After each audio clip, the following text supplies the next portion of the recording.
Osaka episode 3, Time to Fly. Time to Fly. Going on. Lots of Star Wars That's stuff. not a Foo Fighter song, is it? Time to Fly? Probably. No, that's Learn to Fly. Never mind. Yeah. That's funny. There's a lot going on with this episode, and I am enjoying it. I enjoyed this episode again.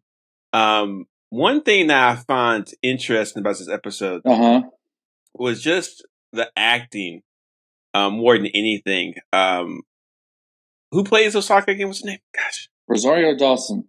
Yeah, she's nailed it. She knows who this character is, and she knows how she wants this character to act. Right. In every way, which I think is pretty awesome. Mm-hmm. The training scene when she's tapping Cena on the different parts, and they're like training. Yeah, Sabine, and they're kind of training like that. It felt right. It felt very similar to how Obi-Wan Kenobi trained Luke Skywalker, right? But different enough that we're interested. I like their equipment better. The Japanese inspired. Yes. What is that? The katanas. There's a word. The wooden swords. Yeah, there's a word for the wooden swords that I can't remember right now. I don't know, but they actually referenced that. They actually referenced. It's called not the swords, but Satushi. Oh, really? Is that what it's called? Yeah, Satushi is either blind swordsmanship. There's actually a box set called Satushi the Blind Swordsman. Interesting. Okay. Yeah, so I did a little research. Nice. But everybody knows that the Jedi were based off the samurais, and so it's really nice that they're kind of going back to that route. Yeah. I think that's solid. It makes me have faith. It makes me feel like the showrunners of the show know how they want to approach Star Wars and how they want to look at it, especially with the Jedi stuff, because right now there's not that many Jedi in the galaxy. There's like Ahsoka. We know Ahsoka exists. We know Luke exists. Mm-hmm. We know that based off of the last Star Wars movie that Leia starts training as a Jedi at some point. And so it's interesting to see this movement where we're starting to see, this training and stuff like that. It's pretty good. What fascinates me though, there's no sense of like grief or loss. I mean, the entire Jedi Order was wiped out. All these Jedi were killed, but you never see. It might be too much to process.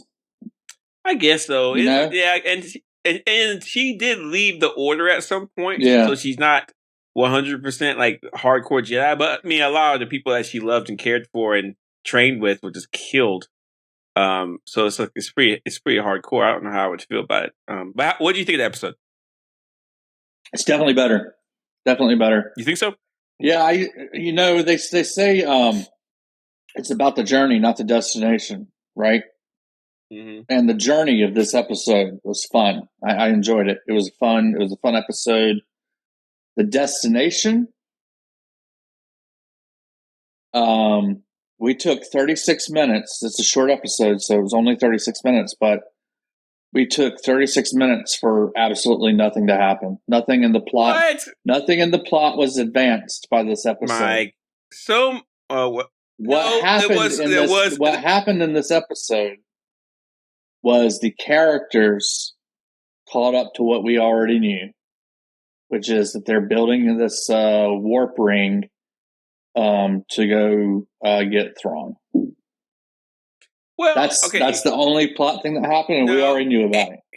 And we also know that Hera tried to get the Galactic Senate or the Republic or whatever, the Council, whatever they are, the senators, to launch an offensive against that planet, which they could have done, but they refused. She didn't even. That's not even what she was asking for. She was asking for a task force of some ships to go out there and fight those guys. No, it was a task force to go investigate. It was recon. But that means ships. She wanted recon.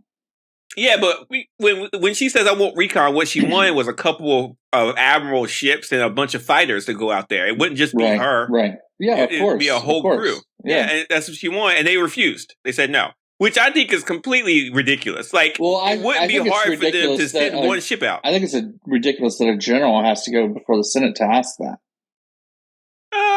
That's not ridiculous. That makes sense. Generals should be able to run recon missions when they need to run recon missions.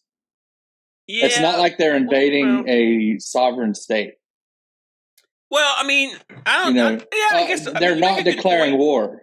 by themselves. Well, you bring up a really good point. You bring up a good point about what's going on, and I think this is overly bureaucratic, is what I'm saying. Well, we're going to talk about more about what's happening with the Star Wars universe. We've never seen the politics around the Republic after the fall of the second Death Star. We never really understood it. I'm sure there's a bunch of people again screaming at the podcast. I'm not sure why you guys screaming at us saying that you know stuff that we don't. Are listening to this. I guess you just like us.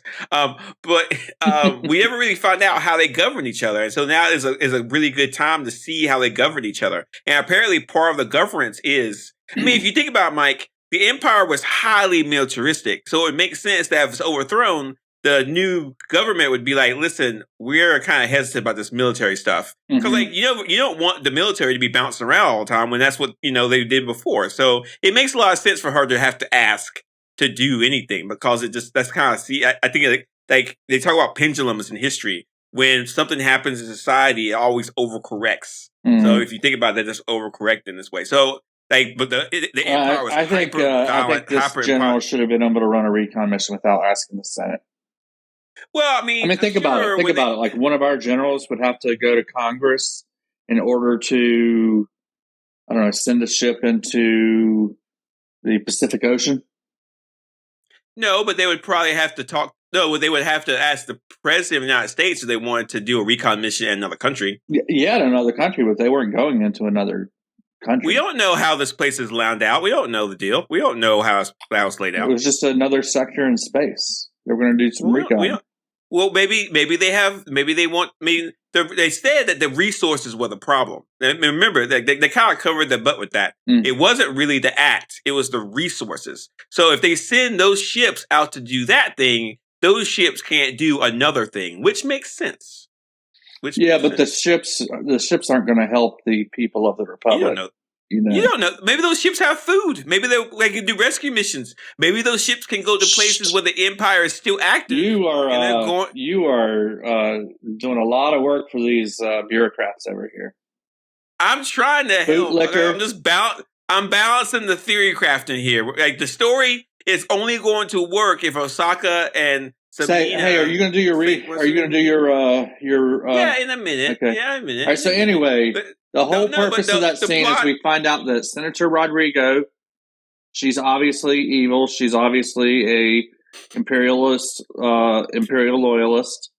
I wouldn't go that far. No, absolutely. Because what's her first reaction to this? I don't know. She's like, oh, it's just, it's not a problem at all. Before even hearing like any kind of additional background, she's obviously an imperial loyalist. Senator Ziano, he might also be evil, or he's just a jerk. One of the two. We don't know. All right, let me give the recap. Ready? I'm ready. I forget how did it start. How did it start? I guess they were training, right? Yeah. No, it started with Hera asking for help. They said no. Then Ahsoka and Sabine are training. Hey, by the way, one of those senators, Chancellor Mon Mothma, she's from Andor. Oh. So I know some of her background that you don't know. Oh, ooh. Fill us in, brother. So she is on the side. She's very wealthy, and she's using her family money and other money that she can get her hands on to fund the rebellion. But she did. Now she's. Well, she did, yeah. Huh. During the time of Andor, she was funding the rebellion. We will probably watch Andor in one of our slow periods. I'm interested in it. Yeah. What was I before I was rudely interrupted? And then we get Jedi Training scene. And then the ship gets to the place where the bad guys are, and then a bunch of ships show up. And then, of course, we get the famous, get the rear gun, and they're shooting the rear gun. That's apparently a new ship they've never seen before in Star Wars, I guess. Oh, cool. Okay. So the ones that look kind of like World War II fighter planes. Yeah. Yeah, I like them. They made noise like that too. Even though there is no noise in space because there's no atmosphere. Anyway, they didn't wear helmets. Did you notice that? Who didn't? The people piloting those ships. Yeah, I don't know. Anyway, and then a bunch of people blown up, and then the Ahsoka ship gets hit, and then the droid guy, what's his name? The droid guy, his name is, I forget his name. What is his name? Wong. How you say it? I don't know. Wrong, yeah. Who wrong? Hooray. Who wrong? So anyway, and then Ahsoka goes out onto the ship with her lightsabers and then cuts one of the ships in half. Like, it's like kind of ridiculous. Has there ever been a lightsaber duel out in space before? I don't believe so. I think this is the first time I've seen that. Yeah. First time. Kind of ridiculous, but not really. We'll let it slide. And then they land. Ahsoka couldn't get herself back onto the ship. She's just floating out there. I'm sure she could have if she had to, but she knew that she had Sabine, right? and then they land the ship, and then the super Jedi guy, Balin, he's like, "Go find them," and the end. Yeah, you know what? A lot didn't happen that episode. A lot of stuff didn't happen. I think the space fight was the biggest one. But it was an interesting. It was a fun journey. The plot was not advanced at all. But here's a very important point. There's three things. 1, 2, 3. There's three things that we need to talk about when it comes to 3 episodes into a 8-episode run, and they're still just. I like this episode. I like this episode, but the pace is good. I think the setup's taking a while. Well, I mean, you can't have all ice cream. You gotta have your vegetables first. Okay. So anyway, there's 3 things that this episode is doing to enhance the Star Wars universe. First, the ideas about Jedi and the Force. Ahsoka says that the Force is within all living things. I thought we already knew that. Yeah, but then Sabine says, I can't use it. And then Ahsoka says talent is a factor. So she says talent is a factor, but like practice and some things like even more important. If we were in that universe, Mike, could we harness the Force? Seems like maybe. It feels like every living creature in that universe can harness the Force in one way or another, but some people are more talented or more gifted than others. Like Anakin, he's really, really gifted. So it's interesting how we went. The big Star Wars universe thing was that, we have Anakin Skywalker. He's really gifted with the Force. But now, as a storytelling tool, we're down to the person who's not gifted at all. Like, they've said on the show that she is the least gifted, least apt person to ever want to be a Jedi. Mm-hmm. So we're going to see that develop. I think that's really cool. The idea that this person is not, is going to have to struggle to find the Force. And of course, that she's worse than that kid with the mop. Yeah. Who? The kid with the mop. Oh, you remember, right? The kid with the mop was super talented. He was like, that was really good. Yeah. That was really that was the best part of that movie, by the way. The Last Jedi had a lot of problems, but Sabine, at some point in these episodes, some point in the series, Sabine is going to need the problems that the Last Jedi had were the movies before and after it. I don't know about that, brother. Cha-ching. You're saying a lot of bold stuff tonight. Cha-ching. I'll tell you that right now. Yeah, saying a lot of bold things. Yeah. Right. But so I love the storytelling idea that Sabine's like, I'm not talented enough to be a Jedi, but I want to be a Jedi. So we'll see how it goes. It's really cool. And then the idea that there's not been a lot of Mandalorian Jedi. That's very rare. I'm wondering, cool. If she's so not in tune with the Force, why was she ever in the Jedi Academy, or was she? Oh, no, I don't know. Sabine was never in the Academy. Osaka took her own as her own. Oh, she was never in the Academy. Why? She wanted to. Now, this sounds like a Star Wars Rebel thing that we don't know about. So we got to. I'm going to have to do some. I didn't know if you had already come across that in your ample research. No, I need to do more ample research, and I'm also going to try to find someone to do a podcast with, so we can work on this. We got to get somebody. What you thinking about this? My girl, the goth. Shin, yeah. I don't know. She was in a ship the whole episode. She's pretty awesome. I can't wait till she gets her head chopped off. She's surviving this whole episode. This whole series. She's really annoying, man. I can't stand her. Everybody loves her. She's everybody's favorite. I don't like her. Who's everybody? Everybody on Reddit? They don't count. Everybody on Mastodon. Okay, all 5 people. All 5 people. She's great. Okay. Okay, that's number one. That's one thing. People are going crazy talking about this show on Mastodon. It's like more people are talking about this show than any other show or other movie we've talked about since we've been on Mastodon. I'm going to spend a solid 10 minutes tonight looking at this and investigating the Mastodon stuff. I'll participate on this in conversation. Yeah. The second way that they're expanding the Star Wars universe is the idea of the politics. Right? We're going to see more of the politics, which we already discussed, which I'm really curious about. Like, there's a lot of former Empire stuff all through the government. Yeah, right? Senator Rodrigo. Cause some problems. Yeah, well, we don't maybe. But it's going to cause a lot of problems, right? Mm-hmm. I mean, if you think about it, too, this is kind of what happened sort of when the United States invaded Iraq foolishly. They, I think a lot of times the U.S. States government didn't allow certain people to even be involved in the government. So this is a common thing when, like, revolutions happen. You got to figure out what to do next. Mm-hmm. The third thing, that the way they expanded the universe, is with the science and tech.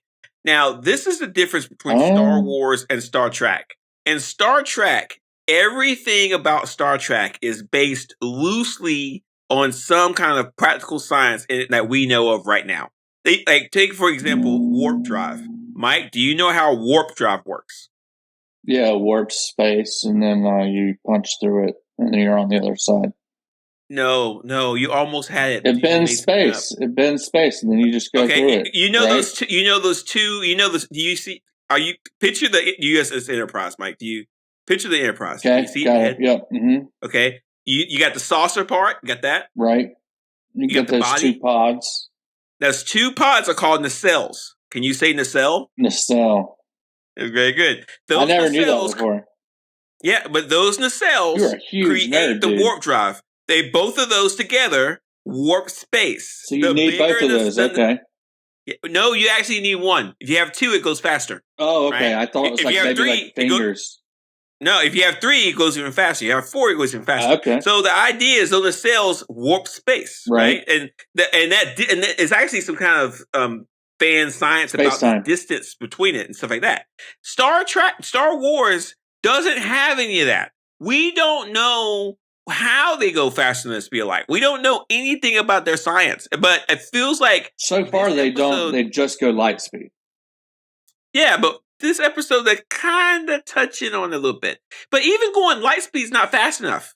Going the speed of light is not fast enough to go to different parts of the universe quickly. You can't do it. It's not right. Yeah, no, it's too far. Yeah, light speed. Yeah, you have to slow. go. Yeah, you have to go faster than the speed of light. So it's hyper speed. But I'm curious to see if they're going to help us understand more about the science of it. They're building this huge device to travel to a distant galaxy. And we also know that there's these space whales. I didn't mention that in the recap. I apologize. Those space whales, remember that when they saw them when they were flying? They're officially called space whales. No. Pugrill? Hang on. Say again? Pugrill? Yeah, they're called Pugrill. Very good. They travel between the galaxies, I guess, and they have some lore. There's some Star Wars lore to that as well. So I'm curious to see if they're going. In the last series of The Mandalorian, one time when Mando and Grogu are in light speed, Grogu's like looking at the whales. You can see the shadows of the whales while they're in light speed. Yeah, you're right. You're absolutely. I don't know why I didn't question that when I saw that, but you're absolutely right. Mm-hmm. The showrunners are nailing Star Wars right now, man. They are really doing a great job tying everything together. And I'm so happy for the way it's turning out right now. It's turned out really, really well. And I'm hoping that they'll continue doing this quality work. They're doing great work. And I'm hoping that they'll expand some of the science. I think Star Wars has always been a little afraid to expand the science. They didn't want to have to spend too much time on that, but I'm glad they're doing it, and it makes me happy. Mm-hmm. You don't agree? That's a little weird, to be honest with you, the whole well thing, because up until now, we've been led to believe that ships can pretty much just go light speed whenever they want and go wherever they want. And now we're, I guess, being led to believe that it's always or usually along the lines of the migratory paths of these space whales. We don't know. So they'll have to help explain this to us, but we don't know the actual details of that. Or were Mando and Grogu just lucky that they happened to line up with one of the migratory paths? I don't know. I think that the space whales go between galaxies, so I'm not sure. We have to wait and see. Yeah. Anyway, that is pretty much all we have. They move pretty slowly, so they must be extremely old. Yeah, probably. Mm-hmm. Extremely old. It's probably extremely powerful. It might have something connected to the Force, which would be kind of cool. They could. But yeah. Mm-hmm. Yeah, we'll have to wait and see. I'm really enjoying Ahsoka. I'm having a really great time. I enjoyed this episode. Yeah, the acting seemed to be better from Sabine and Hera, or I guess from Natasha and Mary Elizabeth. Acting seemed to be better from those two. Yeah, they're starting to. I think especially for Natasha, I think she's really kind of honing in on Sabine. Yeah. I think Rosie O'Dawson has Ahsoka down pat. Right now. She's got it on lock. Yeah, it seems like pretty good. Mm-hmm. Yeah, but Natasha still has to work her way through it just a bit. I heard a little bit of David Tennant's voice in Huyang in this latest episode. I love that guy. Yeah. Did you see when he shorted out and Sabine was super worried about him? She was like, I have to help him. Yeah. And it's interesting how much of an emotional connection they all get to these droids. It's like, are droids alive? Are they They're definitely it seems like over the years they're developing more and more of a almost being a living thing. Mm-hmm. Like back in the day when it was like C-3PO and R2-D2, I felt like they were droids, but it just seems like recently they're becoming more and more lifelike. Mm-hmm. No, I dig it. Yeah. Like if I had a droid that shorted out, I'd be like, oh well, I gotta get a new droid. Right, yeah. But it seriously looked like... Can we recycle this one? Yeah. Yeah, but Sabine was like, we have to help him, so... And he's really old too, so keep that in mind too. Mm-hmm. But that's it. Looking forward to episode 4. Comes out on Tuesday. We record on Wednesday. I rate this episode a B+. I rate this episode also a B+. Oh, there was not enough Star Wars lightsaber fighting for me. Oh, hey, speaking of lightsabers, you and I said that Shin and Balin's lightsabers were red. Mm-hmm. So that they were obviously Sith. Mm-hmm. People on Mastodon are saying that their lightsabers are orange. Mm-hmm. Now, if you go back and rewatch it, they do look orange. Mm-hmm. But are they orange, or is it just red and it's kind of showing up as orange? If their lightsabers indicate that they're not Sith but something else, then the show will explain that to us later. So just wait. Yeah. So I'm not going to go back and try and get some color cards and try to match it up on the screen. So their lightsabers, and then that all black dude that always wears a mask, they're all the same color. It looks red to me, but I'm not going to get... I mean, it's hard to tell because like a red lightsaber and an orange lightsaber are both mostly white, some orange, and then either like a darker orange or a red. I think it's Marok. I think that's the character's name is Marok. Yeah, that's who. I'm not doing that. We got some news. I'm not going to go over color or lightsaber. I'm just wondering, are they Sith or not? Well, I don't know. We'll have to find out. We'll see. At the end of the episode, it looks like Balin is having second thoughts. No, it doesn't. He just stared at the screen blankly. He doesn't really. He doesn't really want to kill Ahsoka. Well, let the show do the talking. It is doing the. Well, it's doing the showing me. The walking. It's doing the showing me that he's having second thoughts. We got news to abuse. Be ready. Okay. Hey, real quick.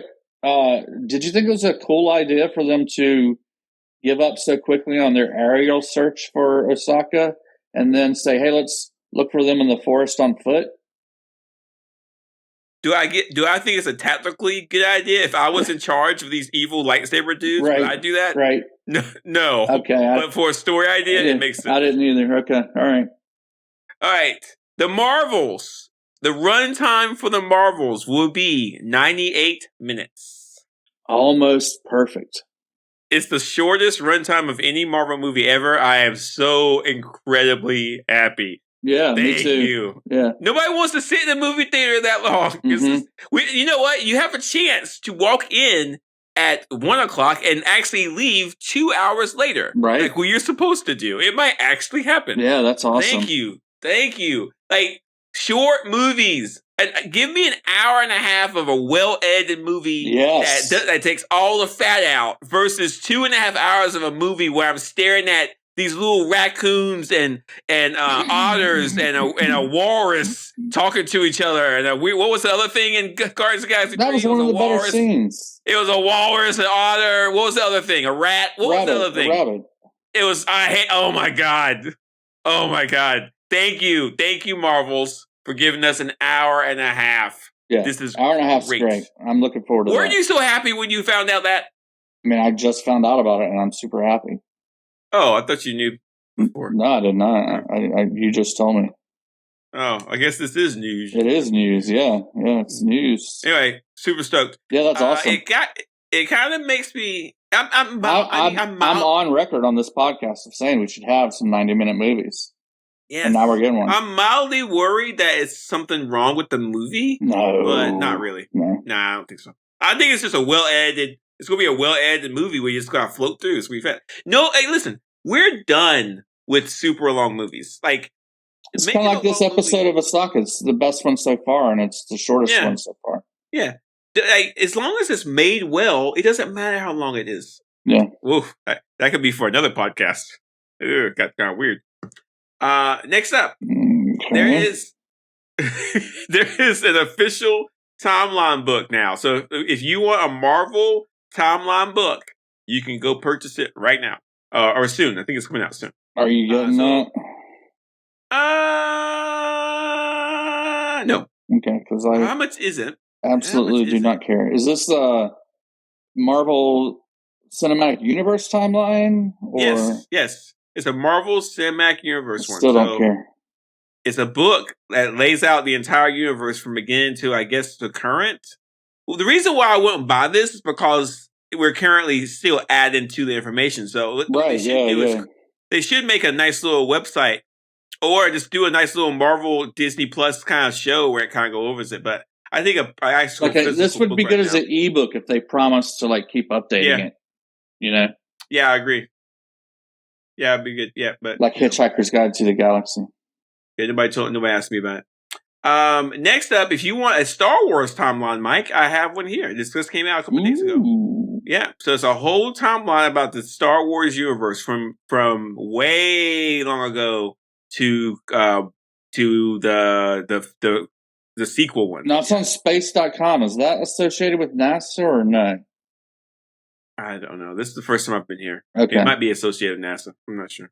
All right. But it starts at the dawn of the Jedi, which is roughly 25,000 BBYs. And it goes. What is BBY? I've seen people using that lately. I don't know what that means. The technical term is before. So BB is before the Battle of Yavin and after the Battle of Yavin. So the Battle of Yavin was the first Star Destroyer when it was first destroyed. That was the Battle of Yavin. So it was a planet. Yavin was a star. Yavin is a planet, but it was Yavin's the planet, and the battle happened there. So okay. So apparently that was a pivotal moment, which is weird for me. That's a long period of moment. But anyway. But yeah, we got a lot of cool facts. I'm going to read up on this later, but there's a lot of cool information here. Mandalorian Wars, the Old Republic, the High Republic, the Fall of the Jedi, the Reign of the Empire, Age of Rebellion, the New Republic, Rise of the First Order, and then the New Jedi Order. So it's pretty good, pretty interesting. Yeah. I wonder if George Lucas feels weird about this universe that he created, doing its own thing now. Like, if I created something like Star Wars and I had nothing to do with it now, I'll be looking at stuff like, this is completely not what I want. I don't know. I don't think he cares. I think he mildly cares, right? He has to. I mean, it seems like he was okay with the sequel movies. So yeah, I figure if he's okay with the sequel movies, I mean, nothing's been. I don't know. There was that Kenobi series that was horrible. But yeah, I didn't watch that. That's it for us, guys. That is all the news you can abuse. Next week we are going to do more Ahsoka. Pretty excited about that. We're going to do Ahsoka the whole time. And it's not fall yet. There's still a lot of. Will the next episode of Ahsoka have yet another take on? Hey, did you guys know they're building a ring out in space? Probably. Yeah. Okay. I mean, what episode? We're episode 3, Mike. We gotta catch somebody else up on it. Oh, next episode we catch the Senate up on that. They're not going to activate that ring anytime soon. So you just they still need one more part. Yeah, no, this is the part. Is that the part that flew away from them? Yeah, it's there now. Episode? It just needs to be installed. It's there now. It just needs to be installed. Okay. Mike, how can people share our podcast with their friends and family so they can listen to us and we can become billionaires? Hit that share button. Share it with your loved ones. Share it with your high school class, the entire class. Group chats. Airdrop it like it's hot. I don't know. How else? You got any other ideas? Smoke signals. Sure. That might be a waste of effort, sharing. But yeah, just in general, share it. Tell people about it. Yeah. You can hire an airplane and print out the QR codes on a card and then throw it from the airplane and litter it. That could be a good one. At work, you're doing lunch at work. Be really obvious that you're listening to a podcast. And then when people ask you, hey, what are you listening to? You'd be like, oh, I'm listening to this totally sweet podcast called Super Sideshow. You should listen to it. It's awesome. Yeah, it's great. Thank you guys for listening to us. We will be back next week.